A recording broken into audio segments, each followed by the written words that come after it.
The chandeliers of the Manhattan Grand Hotel glimmered like 1,000 frozen stars, casting their arrogant light across the ballroom. Tonight was supposed to be a celebration of wealth, power, and prestige. But hidden beneath the glitter and gold was a storm that no one could stop. At the center of the room stood Andrew Weston, Wall Street's golden boy. He laughed too loudly, his tuxedo sharp enough to slice through the whispers surrounding him. But what truly captured everyone's attention wasn't Andrew himself. It was the woman clinging to his arm.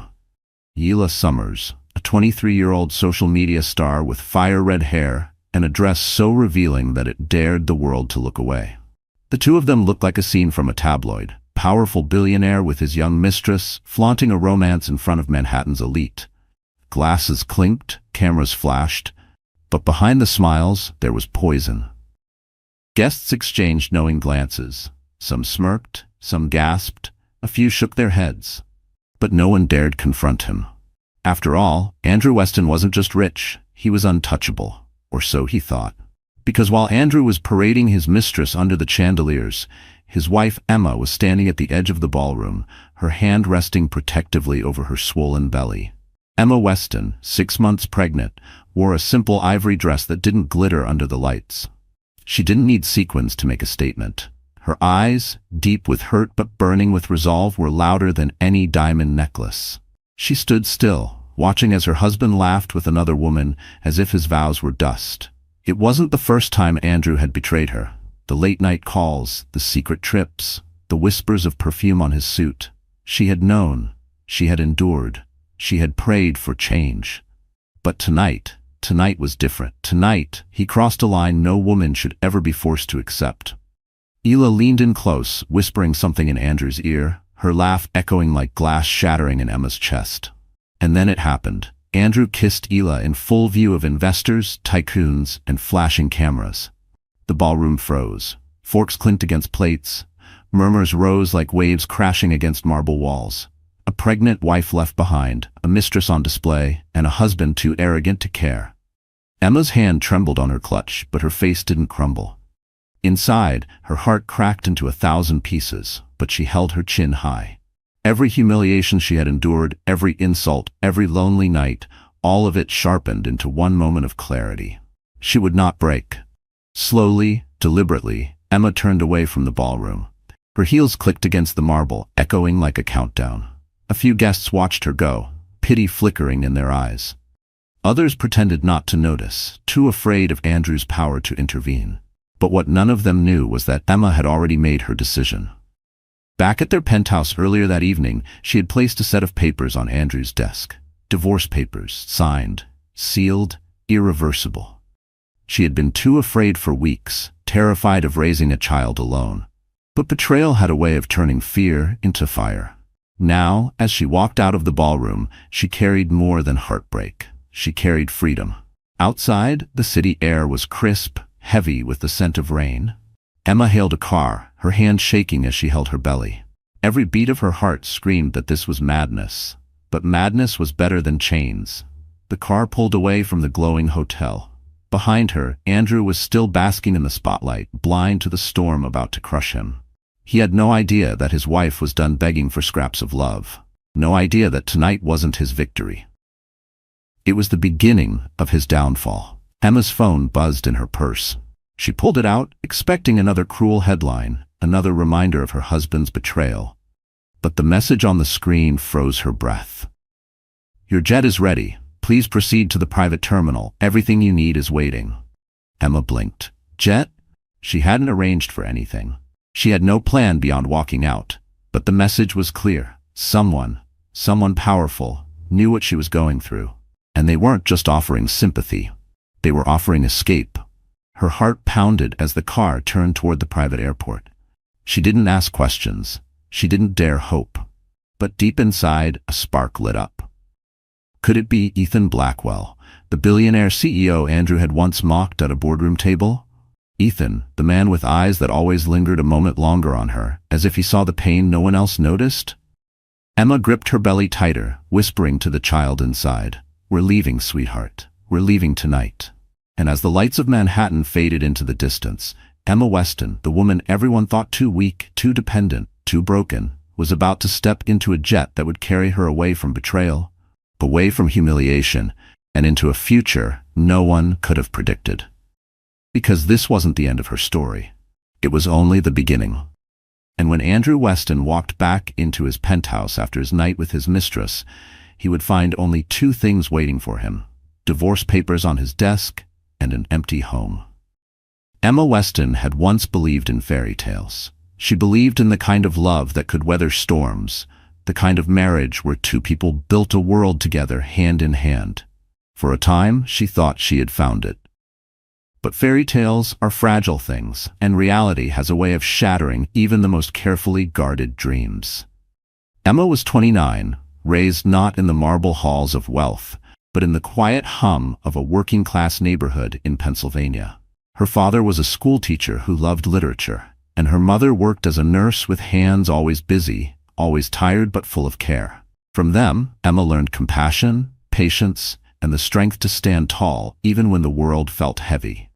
She grew up reading books in the corner of a small public library, dreaming of one day working in the arts. She carried those dreams with her to college, where she studied art history and later earned a master's degree. It wasn't glamorous, but it was hers. She worked part-time at a museum, guiding school children through halls of paintings, teaching them to see not just color, but emotion, not just lines, but meaning. Those were her happiest days, simple, full of quiet purpose. And then she met Andrew Weston.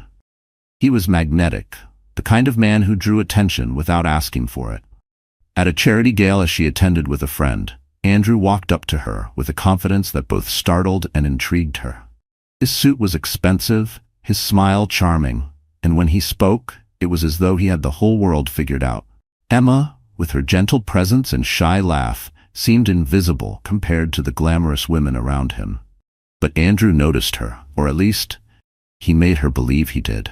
Their whirlwind romance unfolded like pages in the very novels Emma loved. Flowers at her doorstep, dinners under candlelight, promises whispered late at night. When Andrew proposed after only 8 months, Emma thought it was destiny. Against her parents' quiet warnings that it all seemed too fast, she said yes. She wanted to believe that a man so powerful could truly love her for who she was. For a while, life was golden. They lived in a penthouse overlooking Central Park, attended galas, and smiled for photographers. Andrew introduced her to the world as his queen, and Emma believed her happily ever after had finally arrived. But cracks formed quickly. Andrew's charm began to fade behind closed doors.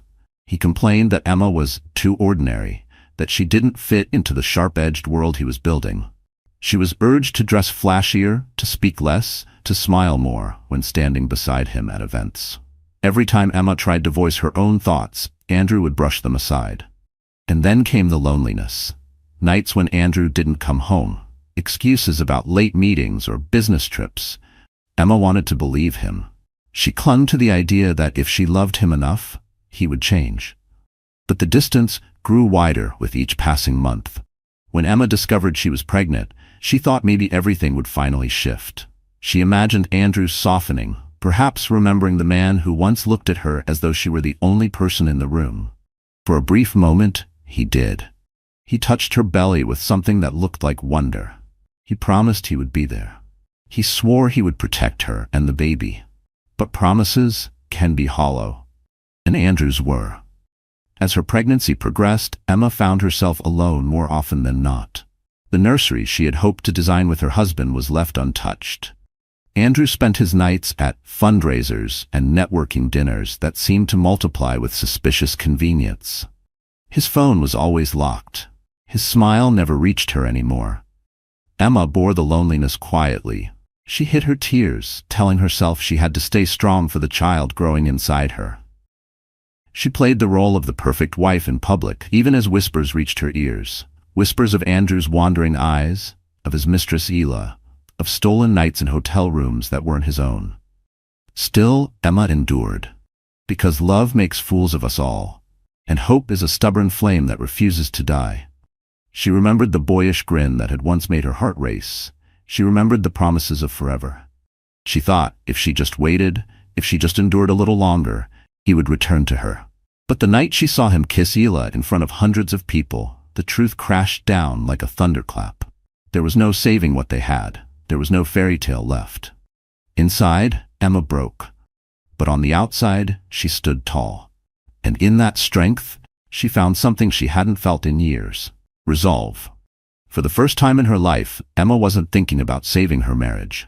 She was thinking about saving herself. She was thinking about the baby who deserved more than a father who mocked love and a mother too afraid to fight for her dignity. The woman who once believed in fairy tales was gone. In her place stood someone new, someone ready to rewrite her story. And that story began with a signature on a stack of divorce papers. Emma slid the pen across the page in their penthouse, her hand steady despite the storm inside her. When the ink dried, she placed the documents neatly on Andrew's desk.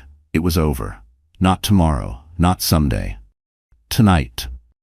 As she closed the folder, a single tear rolled down her cheek. She wasn't crying for him anymore. She was crying for the years she had wasted believing in a man who never truly saw her. She whispered to herself, to her unborn child, to the city outside her window, "We deserve better."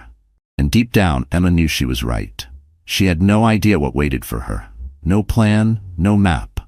But she had something far more powerful than hope. She had resolve. And as the rain began to fall against the glass windows of the penthouse, Emma Weston, pregnant, abandoned, but no longer afraid, was about to make a choice that would shock not only her husband, but the entire world. The city never truly sleeps, and neither did the Weston's world. From the outside, their life was painted in gold.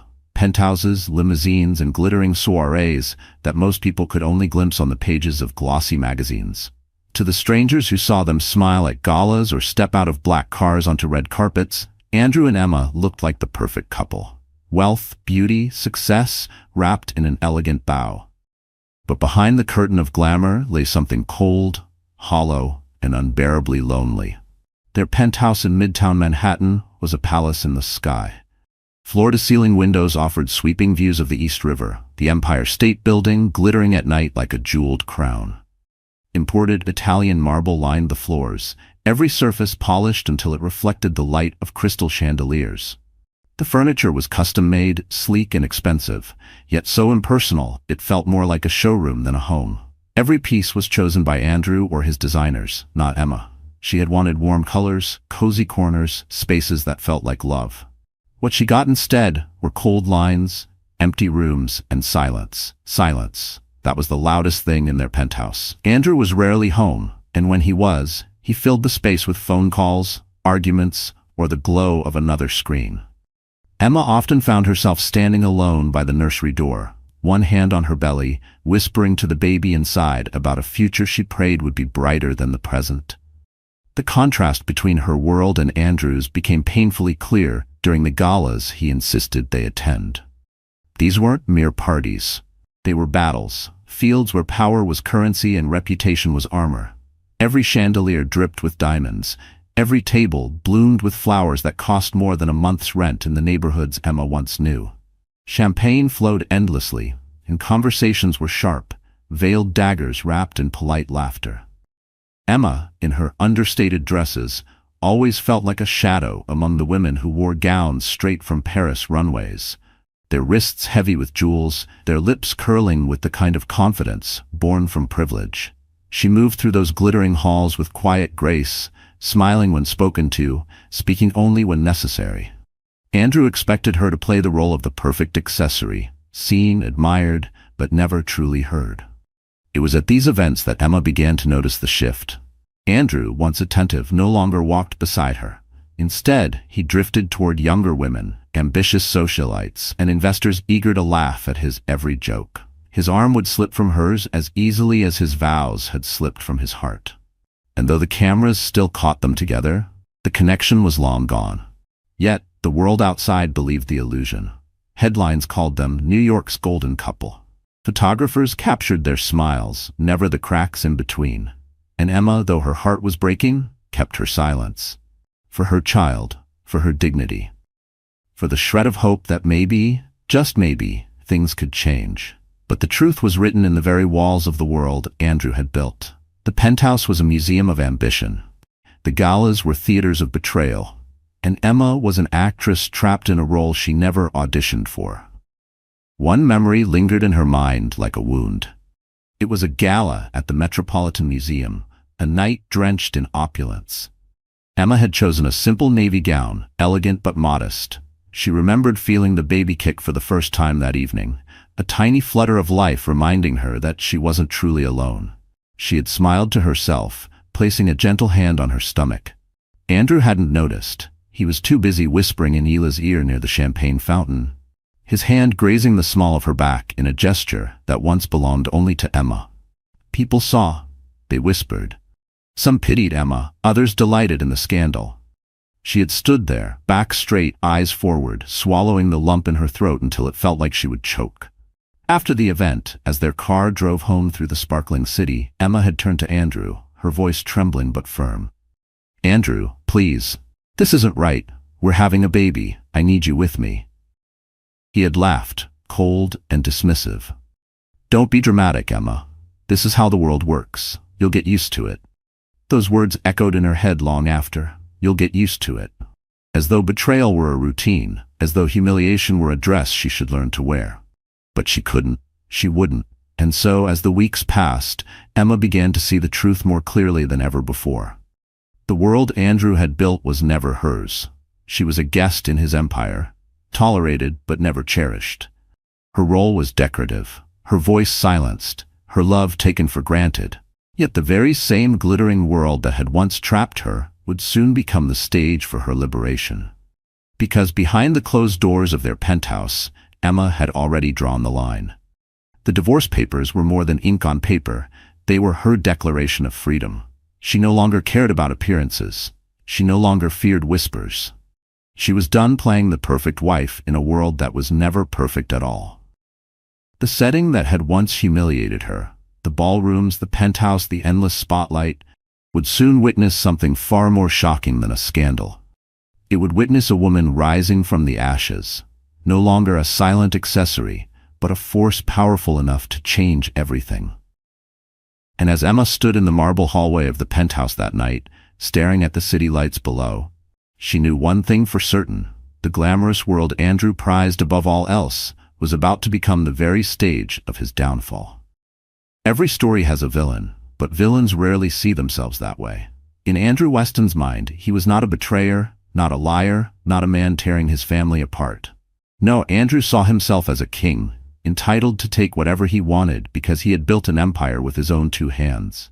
But to Emma, to those who truly watched, Andrew wasn't a king at all. He was a man consumed by arrogance, by hunger, by the shallow applause of strangers. Andrew hadn't always been rich. He was raised in Queens by a father who worked construction and a mother who managed a diner. Life was modest, money scarce, but Andrew's ambition burned hotter than the lights of Times Square. He clawed his way through college with scholarships and sheer determination, and by his late 20s, he had already made a name on Wall Street. His rise was meteoric, fueled by charisma, charm, and a cutthroat instinct that made investors trust him and fear him. By the time he met Emma, Andrew had enough wealth to buy anything, but not enough to quench the thirst inside him. At first, Emma's kindness had been a novelty. She was different from the women in his circles, gentle, sincere, untainted by greed. She adored him without question, and for a while, Andrew enjoyed being her hero. But arrogance is a disease, and Andrew was already infected. He grew restless. Emma's simplicity, once refreshing, now felt dull to him. She wanted love, home, a family. He wanted power, excitement, conquest. He started craving the rush of being desired by others, the thrill of stepping into a room and knowing every woman wondered what it would be like to be on his arm. And then came Hila Summers. At 23, Hila was everything Emma was not, or so Andrew believed. She was loud where Emma was soft. She was bold where Emma was modest. She knew how to work a camera, how to pose so every angle screamed perfection. She was a rising social media influencer, a girl who turned her life into spectacle, her beauty into currency. They met at a networking event Andrew attended alone. Hila had maneuvered her way into the party, though she had no real reason to be there. She wasn't an investor or a partner. She was simply beautiful, and that was enough. Andrew noticed her instantly. The red hair, the daring dress, the laugh that rang through the air like a bell no one could ignore. To Andrew, Yila was temptation wrapped in sequins. To Yila, Andrew was opportunity in a tuxedo. Their chemistry was instant, their motives clear. She wanted the spotlight, he wanted the thrill. Within weeks, rumors spread through Andrew's circle. Whispers of late-night rendezvous, of hotel suites charged under other names, of a woman half his wife's age clinging to him at rooftop bars. Emma heard the whispers. She chose silence. Andrew, on the other hand, relished them. He liked the power of flaunting what everyone suspected but no one dared confront. He began bringing Yila closer to his business world, introducing her at events as a consultant, seating her at tables meant for investors. The audacity only fueled his pride. Behind closed doors, Andrew justified everything. "I deserve this," he would mutter to himself, pacing in the penthouse office. "I've worked too hard, sacrificed too much. Emma will always be there, but I need more." More, that was his poison. More money, more attention, more women. And Yila gave him exactly that. She stroked his ego, laughed at his jokes, posed beside him for secret selfies that she would leak strategically to her followers. With every stolen moment, Andrew drifted further from the man Emma had married. To the world he projected strength, but in truth Andrew was weak. Weak to temptation, weak to vanity, weak to the need for validation. He mistook cruelty for power, betrayal for freedom. He paraded Yila around as though humiliating his pregnant wife made him untouchable. And Yila? She played her role flawlessly. She was not in love with Andrew. Love was never her goal. She was hungry for status, for access, for the thrill of watching a powerful man bend the world for her. She mocked Emma in whispers at parties, giggled about her old-fashioned dresses, and sneered that Andrew was wasted on a boring housewife. To Yila, Emma was invisible, an obstacle she had already conquered simply by existing on Andrew's arm. Together, they were poison disguised as glamour. Andrew, the husband who betrayed without shame. Yila, the mistress who thrived on cruelty. They strutted into ballrooms as if the world belonged to them, oblivious to the storm brewing just beyond the marble doors. But villains never see the ending coming. Andrew thought his empire was untouchable, his wife too weak to fight back. Yila thought she was on the fast track to becoming Mrs. Weston. Neither of them realized that the woman they mocked, the woman they dismissed, was gathering a strength more powerful than their arrogance. And soon, the ballrooms that had once echoed with Andrew's laughter would bear witness to his disgrace. Because while Andrew kissed Yila under the chandeliers, his pregnant wife was already preparing a reckoning that neither of them could escape. The night of betrayal was not hidden in shadows. It was not whispered in secret. It unfolded under chandeliers, in front of cameras, in a ballroom filled with the city's elite. If humiliation could be measured, Emma Weston had just endured a hurricane. The gala was the annual Bright Horizons charity ball, one of the most exclusive events in Manhattan. Tickets were worth more than some people's yearly salary, but for Andrew Weston, it was merely another stage to display his power. He arrived in a black limousine, stepping out with Yila Summers clinging to his arm. Photographers swarmed instantly. "Mr. Weston! Over here! Who's the lady, Andrew? Smile for us, give us a headline." And he did. He tilted his head toward Yila, his lips brushing her cheek as the flashes burst like fireworks. The image was captured, immortalized, and within hours it would circle social media. The billionaire with his mistress, laughing as though the world belonged to him. But what Andrew didn't expect was Emma. She hadn't planned to attend. She hadn't wanted another night of fake smiles and whispered pity. But something in her heart told her to go. Not for Andrew, not for appearances, but for herself. She chose a gown of soft ivory silk, simple but timeless, the kind of dress that didn't scream for attention, yet commanded it by its quiet dignity. Her hair swept back, her eyes steady, Emma arrived at the gala alone. When she entered, the room shifted. Conversations faltered, glasses froze mid-air. She was radiant not in jewels, but in resolve. And though her belly showed her pregnancy clearly, it was not a symbol of vulnerability tonight.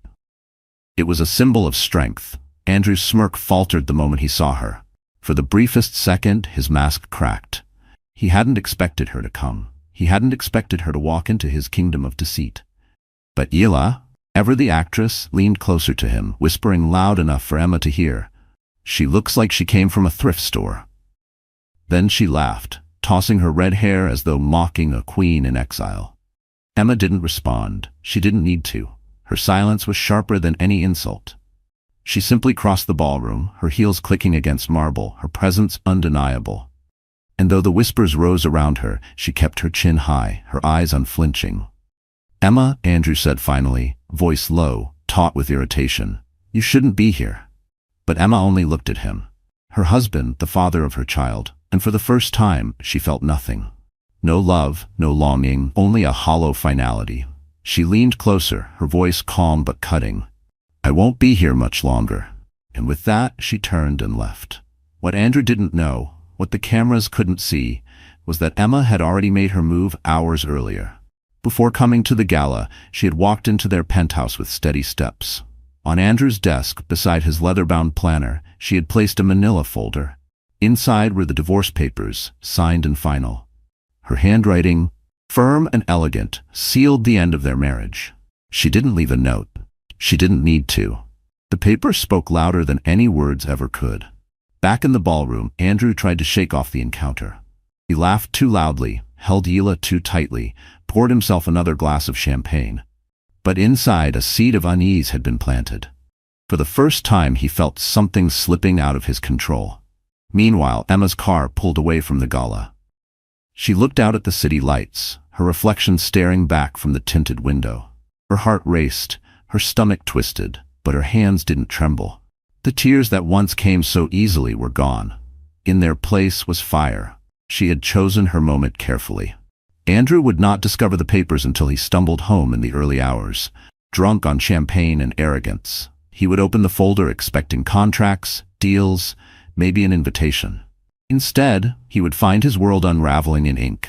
The betrayal he thought was his weapon had become his undoing. Emma leaned back in the car seat, whispering to the child within her, "It's over. He doesn't own us anymore." But fate had one more twist waiting. As the car neared the West Side Highway, Emma's phone buzzed with a new message. Her breath caught when she read it. "Mrs. Weston, your jet is ready. Private terminal, gate 4. Everything has been arranged." Emma blinked, stunned. She hadn't told anyone she was leaving. She hadn't told a soul about her decision. So who could have prepared this? Her mind raced. Could it be Ethan Blackwell? The billionaire CEO, Andrew's rival, the man with eyes that always lingered just a moment longer on her, as though he saw the pain no one else noticed? She didn't know for certain, but something told her the message was no accident. Her driver glanced in the rearview mirror. "Ma'am, should I head to the terminal?" Emma hesitated only a moment. Then she nodded. "Yes, take me there." The city blurred past her window as the car sped toward the airport. For the first time in years, Emma felt something she thought she had lost: possibility. The weight of chains was lifting, replaced by the rush of a future unknown but hers to claim. Back at the gala, Andrew was basking in the glow of his mistress's laughter, oblivious to the storm waiting in his penthouse. Yila draped across him like a crown of thorns. He raised a glass as if toasting his own invincibility. But what he didn't realize was that the empire he worshipped, the marriage he had mocked, the life he thought he controlled, was slipping through his fingers like sand. And when the night ended, Andrew would return to find a silent penthouse, a manila folder, and the shocking truth. His pregnant wife had left not just the gala, but his life, boarding a jet that would carry her away from him forever. The car ride to the private terminal felt endless. Outside the tinted windows, Manhattan's neon lights blurred into streaks of gold and crimson, but Emma hardly saw them. Her mind replayed every betrayal, every lonely night, every cruel word Andrew had spoken to her. For the first time, the reality of her choice crashed down on her with brutal force. She was leaving. Leaving not just a man, but a marriage, a home, a life she had built with trembling hope. Her chest tightened, panic clawing at her throat. What was she doing? Where was she going? She had no plan, no certainty, only a message from an unknown sender telling her a jet was waiting. Tears welled in her eyes, hot and uncontrollable. She pressed a hand to her belly, whispering, "I'm so sorry, baby. I don't know what's going to happen." Her voice cracked, trembling as though speaking the words out loud made her failure real. The car pulled into the private terminal. Floodlights illuminated sleek jets lined on the runway, engines humming softly like predators waiting to take flight. The driver stopped, turned to her politely. "We've arrived, ma'am." Emma froze. Her legs felt heavy, her courage crumbling. What if this was a mistake? What if she couldn't survive on her own? She had lived under Andrew's shadow for so long that independence felt like a foreign country, terrifying and unknown. Her phone buzzed again, another message. "Everything will be all right. Step forward. You are not alone." Emma's throat tightened. She wanted to believe it, but doubt screamed louder. She stumbled out of the car, the night air biting against her skin. The terminal was quiet, eerily so, as if the world itself was holding its breath. She walked slowly toward the lit hangar, each step heavier than the last. Her body trembled, not from cold but from fear. She had never felt so vulnerable. Pregnant, abandoned, betrayed, and now on the edge of a decision that would define the rest of her life. The tears came harder, breaking past the walls she had tried to build. She leaned against her suitcase, sobbing silently. She thought of the nursery back in the penthouse, still empty. She thought of the way Andrew once kissed her forehead, a memory so distant it felt like a lie. She thought of her parents back in Pennsylvania, who had raised her to be strong but never imagined she would face a storm like this. "I can't do this," she whispered. "I can't." Her knees buckled. She sank onto a bench outside the hangar, her face buried in her hands. For a moment, the world shrank into a tunnel of despair.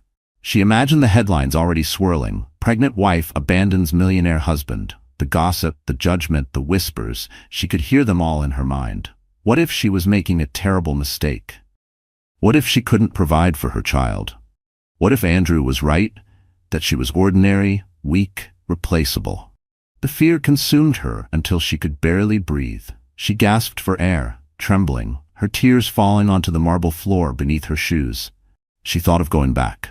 Just once, she thought of walking into the penthouse, picking up the divorce papers, pretending none of this had happened.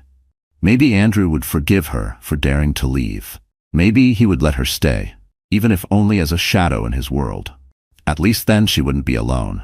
The thought was poison, but desperation makes poison taste like salvation. She clutched her belly again, whispering through sobs. "I can't give you nothing. I can't give you pain. You deserve a father, a home, something more than this." For a long time, Emma sat in that darkness, drowning in her fears. The weight of the city, the betrayal, the uncertainty pressed down until she thought she would collapse entirely. And then, through the fog of tears, she heard footsteps. Slow, steady, purposeful. Emma lifted her head, her vision blurred. A tall figure approached from the shadows, his outline sharp under the glow of the terminal lights. He wasn't rushing, wasn't hesitant. He walked with calm certainty, as though he had been waiting for this very moment. Her heart skipped. Panic flared. Who was it? Another betrayal? Another cruel twist from fate? The man stopped a few feet away. His voice was low, steady, reassuring. "Emma," he said, "you're not alone anymore." Her breath caught. She knew that voice. It was Ethan Blackwell, the billionaire CEO, Andrew's rival, the man whose quiet glances had always lingered on her just a second too long. The man who had seen her pain when no one else did. Emma froze, her tears still wet on her cheeks. She wanted to stand, to run, to collapse into his arms, but her body wouldn't move. Ethan's gaze was steady, unwavering. He didn't look at her with pity. He didn't look at her with judgment. He looked at her as though she was more than the broken wife of a cheating husband.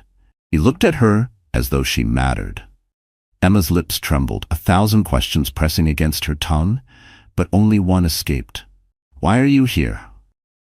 Ethan stepped closer, his voice firm yet gentle.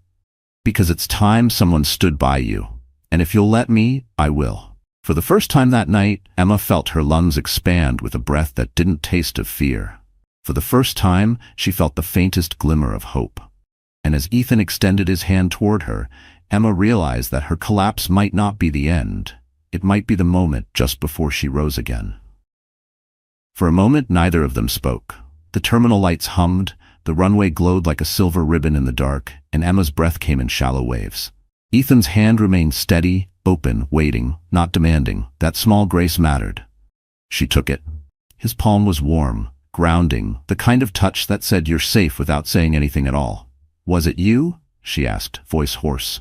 "The messages, the jet, Yes, he said, but only if you want to get on it. He glanced toward the hangar where a sleek Gulfstream sat with its stairs lowered. Nearby, 2 women in Navy uniforms waited, one with a medical bag, the other with a clipboard. That's Dr. Patel. She's an OBGYN. She'll ride with us. Your comfort first, your choice always. Emma's throat tightened. Politeness, not pity. Boundaries, not pressure. She nodded, and he guided her at a slow pace, matching her steps. The wind nipped at her cheeks. She could still taste the salt of her tears. But inside the cabin, the air was warm and soft. No perfume heavy enough to make her sick, no flashing cameras, no marble floors freezing her feet. Just cream leather seats, a quilted blanket, and the quiet hush of privacy.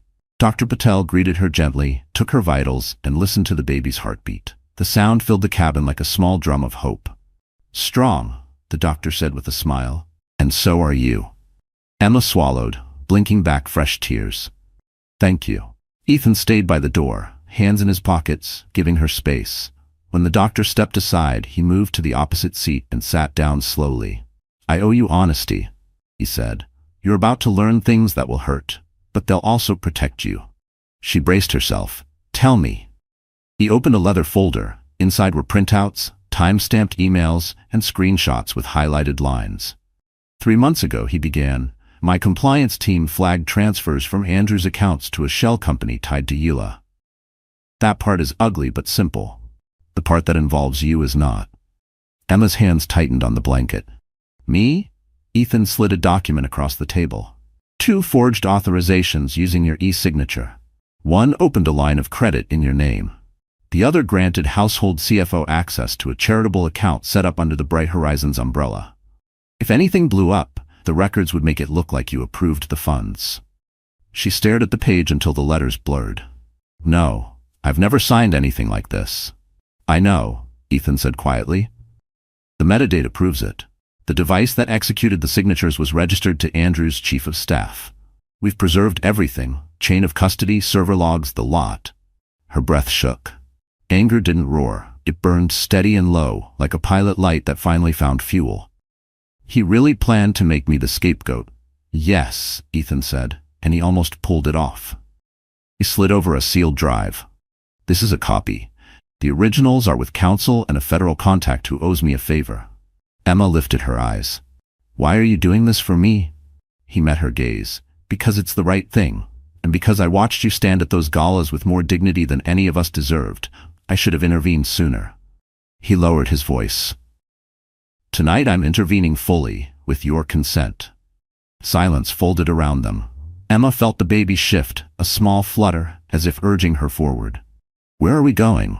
My coastal house, Ethan said. It's quiet, secure, and has a nursery prepared for a friend who never used it. 2 female security officers and a house manager will be there. We can also fly you to your parents in Pennsylvania if you prefer. This is your decision, not mine. Choice. He kept giving her that word as if he knew how rarely she'd held it. Emma inhaled, then nodded. Your house, tonight. He signaled to the pilot, then leaned back as the engines purred. The runway light stretched ahead like a promise. He didn't crowd her, didn't pepper her with plans, just let her settle as Dr. Patel brought water and a small plate of crackers. When Emma's hand stopped trembling, Ethan spoke again, lower, careful. There's more, he said.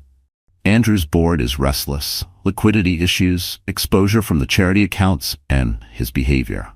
I acquired a significant minority position over the last year. I wasn't planning to use it like this, but when I saw those forged documents, I triggered a governance review. By morning, he'll face an emergency session. Emma's heart skittered. You can take his company? I can force accountability, he said. Whether the board removes him is up to them. Whether the press gets a story tonight is up to you. Her fingers grazed the sealed drive. You're giving me the choice to go public. Or to do nothing, Ethan said. Or to hand everything to your lawyer and sleep. Power is not the headline. It's the right to decide how your story is told. Emma closed her eyes. For the first time, the future opened in more than one direction. She could imagine waking up without dread. She could imagine her child seeing her as brave, not broken. She could imagine being more than a shadow in a man's world. Why tonight? She asked. Because he escalated tonight, Ethan replied. He showed up at the gala with Ela, then placed a late request through a friendly judge for a temporary order restricting you from traveling out of state under the guise of marital counseling. It didn't go through, the judge declined, but it told me his next move would be darker. I couldn't risk him boxing you in. Emma let out a shaky breath. He would cage me just to keep control. He would, Ethan said. Which is why you're here, leaving. He studied her carefully. Emma, I also need you to know this isn't a bargain. I won't ask for anything you don't want to give. If you decide tomorrow you don't want my help anymore, I'll respect it and still keep you protected. The plane began to taxi. The hum grew deeper, comforting. Emma watched the runway slide past the windows and remembered standing alone at the nursery door, praying for a sign. Maybe this was it. Not rescue, not a fairy tale, just a good man offering a safe road when the one behind her had collapsed. Thank you, she said. The words were small, but they carried everything. Ethan nodded once. Rest. Dr. Patel will check on you during the flight. He reached for the folder again, as if remembering something, then paused. There's one last piece. He turned a page to a photo. Andrew and Hila at a private club, faces close, Hila holding a phone toward a contract on a table. On the contract, Emma's forged signature gleamed under the camera flash. Another leak? Emma asked. A leak we can control, Ethan said. We can time it, or we can bury it. Your call. Emma stared at the evidence, feeling the last ties snap clean. She didn't feel small anymore. She didn't feel helpless. She felt ready. The flight attendant stepped forward to secure the cabin. The pilot's voice came through the intercom, calm and crisp. Cabin secure. Cleared for takeoff. Then Ethan's phone vibrated against the table. He glanced down, his jaw set. What is it? Emma asked. He turned the screen so she could see the message from his head of security. Andrew's team just called in a wellness check at your parents' house. Local police en route. Intent, intimidation. We're on it. Emma's pulse jumped. Anger rose, clean and fierce. He won't stop. No, Ethan said, but we will. He tapped a reply, then looked at her. Do you still want to go? She lifted her chin. More than ever. The engines roared, the plane gathered speed, and the runway lights blurred into a bright river. Emma reached for the armrest, and Ethan's hand found hers, steady and sure. The nose lifted, the weight fell away, and the city dropped beneath them like a past she no longer had to carry. Another buzz, another message. Ethan read it, a shadow crossing his face, then met her eyes. They moved faster than I expected, he said. Andrew just filed an emergency claim that you misappropriated marital assets. He's trying to freeze your accounts tonight. Emma exhaled, not with fear this time, but with resolve. Then we'll move faster. The plane climbed into open night, stars scattered like quiet witnesses beyond the glass. Emma pressed a hand to her stomach and whispered, We're safe. Ethan's phone lit once more. He glanced down, then smiled, brief and certain. Your lawyer just got the freeze denied, and the board called the emergency session for 7 a.m. Emma turned to the window, the dark ocean widening beneath them, and felt the first true peace she'd known in months touch the edges of her heart. And then, just as the cabin lights dimmed, a new notification flashed across Emma's screen. A live video from Hila's account, title blazing. Midnight Confession, the Weston's Secret. Watched by thousands and climbing. The jet cut through the night sky, carrying Emma toward a future she could barely imagine. Her collapse had left her fragile, but Ethan's revelations and his unwavering presence planted something deeper than survival. For the first time in months, she wasn't only thinking of escape, she was thinking of becoming someone her husband could never crush again. When the plane landed on the coast, dawn painted the horizon in strokes of orange and violet. Emma stepped onto the tarmac, the salty wind brushing against her face. Ethan's estate loomed nearby, not ostentatious but commanding, a sleek glass and stone home overlooking the Atlantic. Unlike Andrew's penthouse, cold, staged, built to intimidate, this house breathed openness, warmth, and quiet strength. Inside, Emma was shown to a suite prepared just for her. Soft ivory drapes swayed by the balcony doors, and a cradle sat by the window, as though waiting for a story to begin. For a moment, her knees weakened. No one had ever prepared a place for her. Not like this, not with care. She touched the cradle's edge and whispered, "We'll be okay." That morning, she allowed herself to sleep, deep, dreamless, necessary. Hours later, when she awoke, Ethan had already arranged what came next. Waiting in the living room was a team. 2 women stylists, a nutritionist, and a discreet legal advisor. Emma hesitated at first, clutching her robe, her voice shaking. "I don't want to be someone I'm not." Ethan's reply was calm but certain. "You're not changing who you are. You're reclaiming what he tried to bury." The transformation began. Her tangled hair, neglected in weeks of stress, was cut into waves that framed her face with new strength. Her wardrobe, once dictated by Andrew's approval, safe, muted, designed to blend, was replaced with colors that reflected her. Deep blues, emerald greens, silk dresses that celebrated her pregnancy instead of hiding it. The mirror reflected a woman she barely recognized, radiant, alive, untouchable. But the true makeover wasn't fabric or cosmetics, it was fire. With every brushstroke, every stitch, Emma remembered pieces of herself she thought were gone. The girl who had dreamed of starting a foundation for children. The woman who once believed she was worthy of love and respect.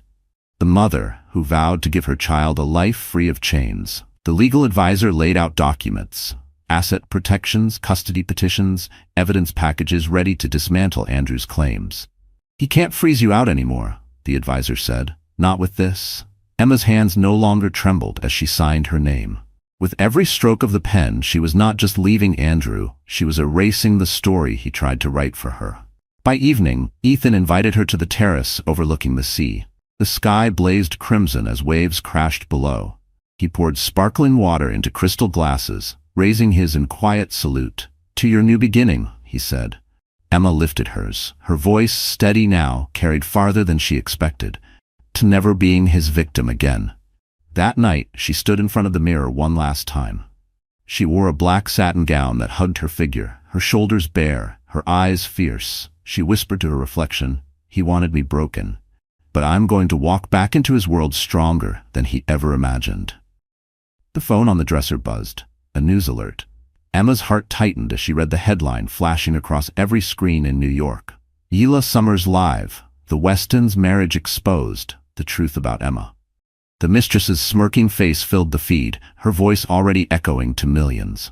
Emma tightened her grip on the phone, her eyes no longer fearful but sharp as steel. And as the world tuned in to watch her humiliation, Emma whispered to her unborn child, "They don't know yet, but they're about to." The night of reckoning arrived with a kind of inevitability that Emma could feel in her bones. For weeks, Andrew had strutted across Manhattan like a man untouchable, clinging to his mistress and mocking the woman he thought he had destroyed. But arrogance blinds even the clever, and Andrew was no exception. He had mistaken Emma's silence for weakness. He had mistaken her retreat for defeat. What he didn't know was that she had been gathering her strength, her proof, and her allies. Tonight, under the same chandeliers where he had humiliated her, Emma Weston would return, and this time, she would not be the victim. The Bright Horizons Gala was the crown jewel of the social calendar, the very stage where Andrew believed he reigned supreme. The Met's Great Hall shimmered with gold light and echoing music, the marble staircase lined with paparazzi eager for their next scandal. Guests glided past in gowns and tuxedos worth fortunes, each vying to be seen, to be envied. And then the doors opened. Emma Weston stepped inside, her black satin gown catching the light like liquid fire. The crowd hushed. Whispers rippled. She was not the pale shadow they remembered, the humiliated wife slipping away with tears in her eyes. She was radiant, commanding, her every step echoing with purpose. Her hand rested on her belly, not as a shield but as a crown, proof of life, of resilience, of a future Andrew could never claim. At her side walked Ethan Blackwell. Impeccably tailored, his presence magnetic yet understated, he did not overshadow Emma, he amplified her. Their arrival was no accident. It was strategy. The photographer's flashes erupted, capturing a tableau that would dominate headlines by morning. The abandoned wife returns with a billionaire ally.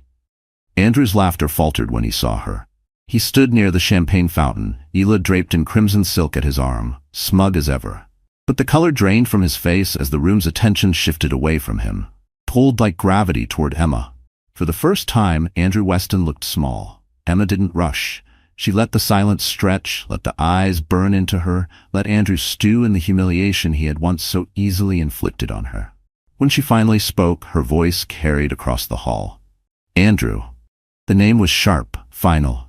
The music dimmed, conversations froze. All eyes turned. "You once told this room I would beg to come back," she said. "You told them I was nothing without you. Tonight, I want them to see the truth." Gasps spread like fire. Hila shifted uncomfortably, her hand tightening on Andrew's arm. "Don't listen to her," Hila hissed, her smile brittle. "She's desperate." But Emma only smiled, a quiet, devastating smile. Desperate women don't bring evidence. Ethan handed her a sleek folder. She opened it slowly, theatrically, revealing copies of the forged documents, the financial transfers, the schemes Andrew had plotted with Hila. The crowd murmured, voices overlapping in shock. Emma raised her eyes. "These are his betrayals, not just to me, but to this charity, to his investors, to all of you who trusted him." Andrew's mask cracked. "This is nonsense," he barked, his face flushed. "She's lying. She's—" "Am I?" Emma interrupted, her tone ice. "Because the federal investigator I spoke to this afternoon didn't think so." She gestured to the side, and there, stepping forward from the shadows, was a man in a dark suit, an agent who nodded once to confirm her words. The hall erupted. Whispers turned into shouts, cameras flashed wildly, investors exchanged horrified looks. Andrew stammered, reaching for Hila, but she pulled away, her survival instincts kicking in. "Andrew," Emma said softly so only he could hear, "you built an empire on arrogance. Tonight I'm tearing it down with the truth." Security moved in. Andrew tried to push past them, but the agent placed a firm hand on his shoulder. Hila shrank back, her crimson gown now a mark of shame rather than a lure. Emma stepped closer, her voice calm but carrying across the hall. "This isn't revenge. This is justice. And it's long overdue." Andrew shouted her name, his voice breaking, but it no longer mattered. The cameras had already captured his fall. The guests had already chosen their side. And Emma, once invisible, once humiliated, stood in the center of it all, radiant and unbroken. Ethan placed a hand gently at her back, not leading her but standing with her. Together they walked past Andrew, past Hila, past the ruin of a man who had believed she would crawl. Each step was liberation, each breath proof that she had risen. The music started again, tentative at first, then stronger, as though the orchestra itself recognized the shift.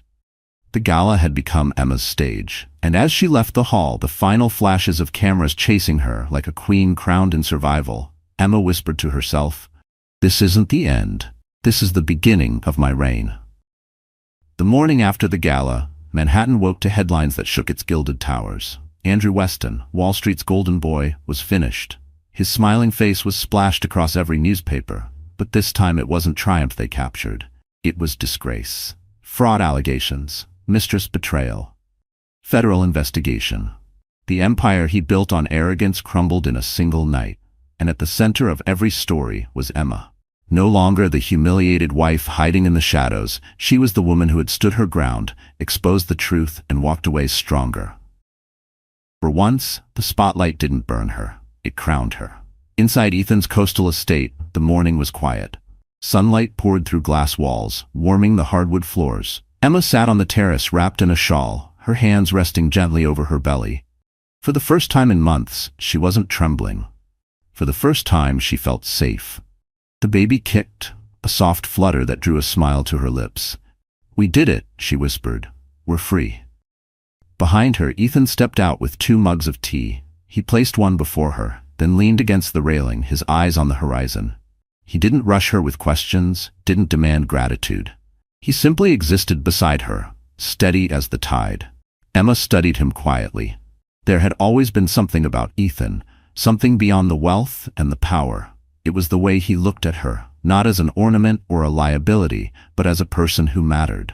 She had seen that in his eyes long before she'd admitted it to herself. "Why me?" she asked finally, her voice soft. "Out of everyone in that room, why did you choose to help me?" Ethan turned to her, his gaze unwavering. "Because you remind me that power doesn't have to be cruel, and because I've watched you endure more than anyone should. Emma, I didn't just want to protect you, I wanted to stand beside you." Her throat tightened, tears threatening. But these weren't the tears of humiliation she had cried for Andrew. These were tears of release, of healing, of finally being seen. Days turned into weeks. The investigation into Andrew deepened, his accounts frozen, his mistress vanishing as quickly as she had appeared. He tried calling Emma, pleading, threatening, bargaining. She didn't answer. She didn't need to. The man who once controlled every part of her life had no power over her anymore. Instead, Emma focused on building something new. With Ethan's guidance, but more importantly, with her own vision, she began drafting plans for a foundation. A place that would provide resources for women left broken by betrayal, for mothers who had nowhere to turn, for those who needed what she had once prayed for, a second chance. When she walked into her first board meeting, her gown replaced with a simple navy dress, and her hair pulled back with purpose, the room quieted. No longer was she Andrew's wife. She was Emma Weston, founder, mother, survivor. She didn't just have a story, she had a mission. Ethan attended that meeting, not as a savior, but as support. He sat quietly, letting Emma's words fill the room. And when she finished her presentation, when the board erupted into applause, Ethan's eyes held pride, not for what he had done for her, but for what she had become. Months later, the Foundation's gala was announced, not in Andrew's world of arrogance, but in Emma's world of healing. The same chandeliers that had once witnessed her humiliation now shimmered above her triumph. Guests gathered, not to gossip, but to celebrate resilience. Emma stood at the podium, her child asleep in a cradle nearby, her voice steady as she addressed the crowd. For too long, I believed my worth was tied to someone else's opinion. I believed silence was strength and endurance was love. But tonight, I stand here to tell you, strength is walking away from what destroys you. Love is protecting yourself and those who depend on you. And worth is something no one can take unless you give it away. The applause thundered. Tears glistened in strangers' eyes. Emma felt her own heart expand, not with pride, but with peace. As the night wound down, she found herself on the terrace again, the city lights glowing like fireflies. Ethan joined her, as he always did, not filling the silence but honoring it. He looked at her with quiet respect, with something more lingering behind it. Emma, he said finally, his voice low, you don't need anyone to complete you. You've proven that. But if you ever decide you want a partner, not out of need but out of choice, I'd be honored if you chose me.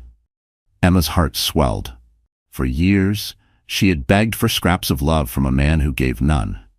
Now she was being offered something she had never known. Love without chains. She didn't answer immediately. She didn't need to.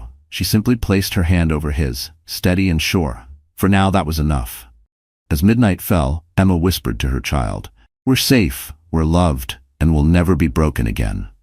And for the first time in her life she truly believed it.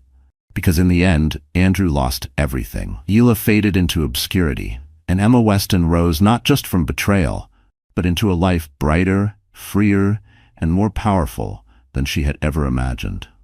All right, my friend, so the story has come to an end. And if you're still here with me right now, it means something in Emma's journey touched you in a very personal way. Maybe it reminded you of a time you felt unseen. Maybe it made you think of someone you know who stayed silent when they deserved to roar.